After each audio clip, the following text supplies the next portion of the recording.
Hey, welcome, folks. And I know Tracy gave you the admonition about Blackberries and everything, but I spoke, Morley and I actually presented at PDF, Personal Democracy Forum, 2 weeks ago, I guess it was, and literally half the people in the room were typing when we were talking, twittering or doing whatever they were, and it was an amazing experience. And so thank you all for being respectful of us and not start immediately typing as we talk. It was sort of an amazing experience. You realize that whatever you say for the rest of your life will end up on YouTube forever, and it's a daunting thing to get it right. So I'm Simon Rosenberg, and we've got a really wonderful event today. And you can all hear me okay? The system is working?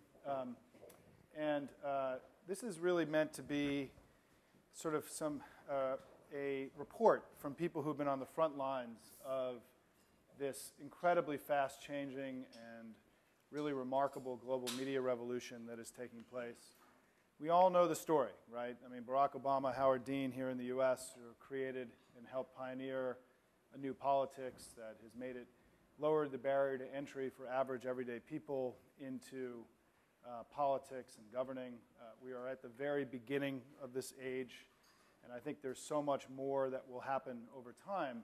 And I think what's remarkable to me, and we're going to hear from Theo and from Eric in a minute, is that even in a governor's race in California, we've already seen that the 2008 model and tool set that existed for people to use in advocacy and communications has already become anachronistic or obsolete, right? It's really kind of an astonishing thing because of this thing called Twitter. And Theo, who was the founder of the New Politics Institute and who's a former or lifelong NDNer, but temporarily working for Gavin Newsom, we used to do these presentations and we'd say, Facebook and YouTube didn't even exist in the 2004 election. And look at the impact they've had in this last election cycle. But something new is going to come along that we don't even know the name of, that will be the next iteration of this, that will change all of this the way that YouTube and Facebook have. And that new thing has come about, and it's today, anyway, it's known as Twitter, and we're going to hear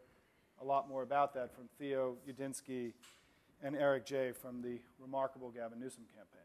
And then we're going to hear from Nico Pitney, who all of you, probably know and follow in the Huffington Post. But I can just say, and I'm, just as a very brief introduction, that the work that he did in reporting on what was happening in Iran was, as somebody who used to work in journalism as a younger guy and been in politics for most of my adult life, the work that he did was among the most inspirational work that I've ever seen. And I think it really was an example of how the world is changing, because I don't think what Nico did would have been possible 18 months, 2 years ago, in the way that he was breaking global news stories. And I think the New York Times and the Washington Post and most of the major global news outlets were responding to Nico's reporting, in part because of his connectedness to the people in Iran themselves through this modern global communications network. So it was really an example of sort of the leading or bleeding edge of sort of this whole new world that we're entering, and I'm very pleased that he's here with us today. And frankly, I'm probably the most excited person in the room to hear from him, and his biggest fan in here. So let me just go through a couple things that I just want to set the table with. Dan, are we good to go? Just setting the table with a quick PowerPoint, right, as we all must do now. And I do want to say, for those watching on the internet, you will be able to ask questions and just follow the directions when we get to the Q&A, is that, the basic premise today is that there is this huge event happening in human history that we're all witnessing and are part of, which is that at some point in the next 5 to 10 years, everybody in the world is going to become connected as never before, and that we'll have access to this thing that we call the global communications network. We know that today more than half of the 7 billion people in the world are connected. In fact, 60% of the world, you'll see in a second, have cell phones now. And that there's no longer any way of imagining sort of the things we know about life, right, about communications, about social behavior, about advocacy, about commerce, about learning, about any of the things about sort of social advancement without the ability to connect and use this global communications network. And it's something that as a public policy matter and a matter of state and 21st century statecraft is things that I think is something we're just beginning to think through.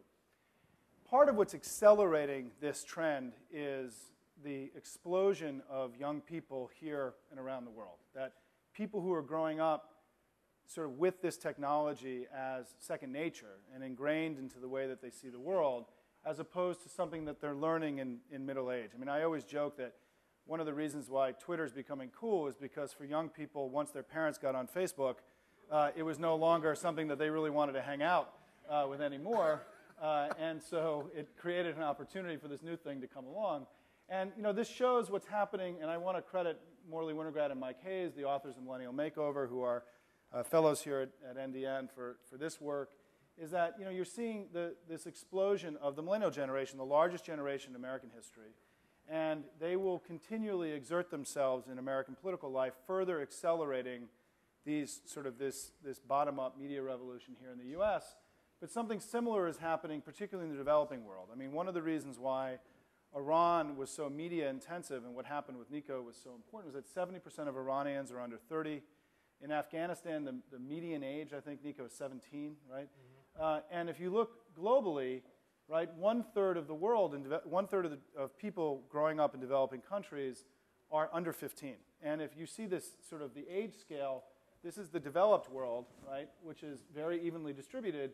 But obviously, there's this big youth bulge coming globally that is, many of whom, not all, right, there's going to be huge divides on this, as we saw in Honduras, for example, right, not nearly as wired and connected as Iran, is that you've got this youth bulge of people who are going to be growing up in this new media age. And as I said, this is an amazing statistic. 60% of the world today already have mobile phones. Again, we're going to cross into plus 90 at some point in the next 8, 9, 10 years. Really an amazing moment in all of human history. And what I want to do before I bring up Theo and Eric, and Theo, are you going to be the lead on this? Are you guys going to come up together? Yeah, we'll come up together. We're going to go back and forth. Okay.